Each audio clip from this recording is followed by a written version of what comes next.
Salli ala Muhammad. Assalamu alayka ya Rasulullah.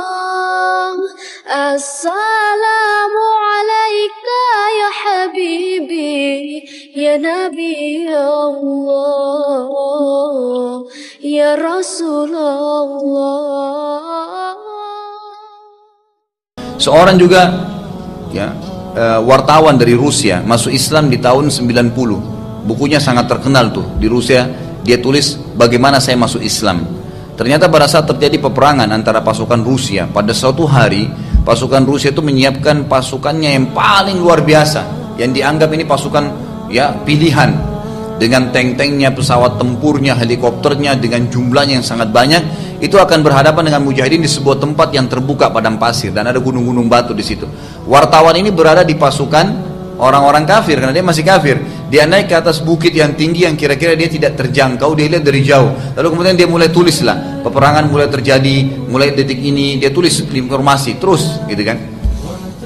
Pada saat dia lagi asyik melihat mulai terjadi peperangan, dia bilang tiba-tiba waktu saya angkat kepala saya lihat ke arah pasukan Islam, saya melihat ada banyak sekali pasukan yang datang dari langit, semua pakai baju putih yang tidak terputus-putus, gitu. Banyak sekali. Dia lihat dengan mata kepalanya, Allah berikan dia lihatnya. Dan pada saat itu tidak tersisa satupun dari pasukan Rusia yang masih hidup. Semua tanknya rusak, semua pesawatnya hancur. Padahal pasukan umat Islam di depannya sedikit, senjatanya biasa sekali. Ada seorang mujahid pernah ditahan oleh orang Rusia. Kisah-kisah nyata, ini tahun-tahun 90-an ya. Pada tahun memang waktu itu fatwa mendunia ulama bahwasanya jihad sedang berkecamuk di Afghanistan. Tahun 90-an, saya tidak bicara yang terakhir-terakhir ini karena masih khilaf di antara ulama, bahkan banyak ulama mengatakan tidak masuk dalam kategori fatwa umum, tapi yang tahun 90 itu berbeda.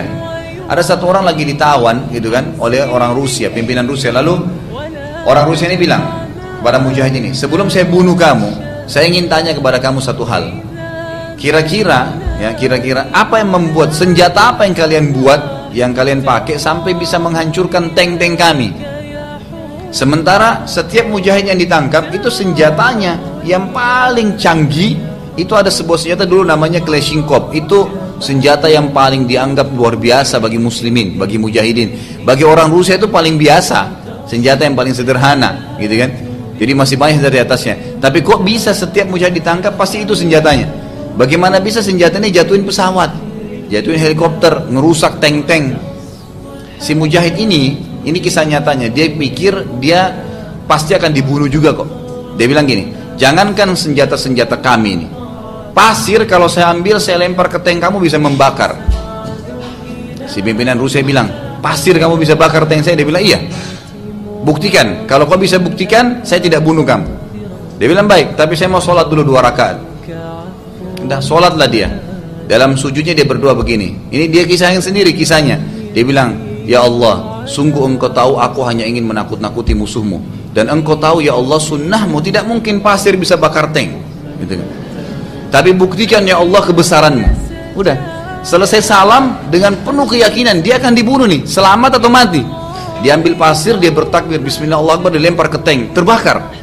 Dan luar biasanya api di tank ini loncat ke tank sebelah, bakar lagi sebelahnya, bakar lagi sebelahnya. Manusia bilang berhenti, gitu kan. Disuruh berhenti.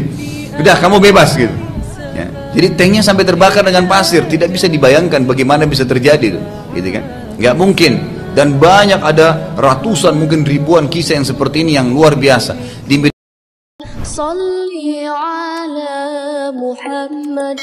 Assalamu alayka ya Rasulullah. Assalamu alayka ya Habibi, ya Nabi Allah, ya Rasulullah.